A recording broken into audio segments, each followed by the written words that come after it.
Tökum skattana. Sko, nei, við erum ekki að lofa einhverju skattalækkunum. Þið vilja ekki skattlaust samfélag? Nei, en mér finnst, það sem mér skipta mestu máli við leggjum öll okkar til samfélagsins. Mér skipta gríðarlegu máli að þessi fari vel með hverja einustu krónu sem að skattborgar leggja til. Og það finnst mér vera verkefni, sérstaklega stjórnmálamanna, að tryggja það. Það ég held að sé sko, það megi alltaf vera að skoða hvort að skattlagningin sé réttmætt.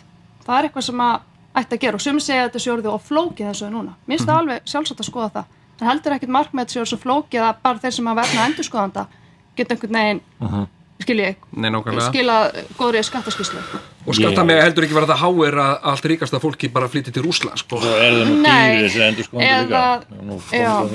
Já, eða skilur það pottið að einhvers staðar sko eitthvað þak, ég get alveg, þú veist, séð það. Að þú færð að svona fyrir að vera minni hvati til að vinna, en ég trú ekki þessari kenningu að þú lækkir skatta og þá einhvern veginn eins og fyrir galdra komi meira fé í ríkiskassan. Ég veit ekki hvort það hefur einhvers staðar sko gerst, en það svona kenning sem maður heyrir.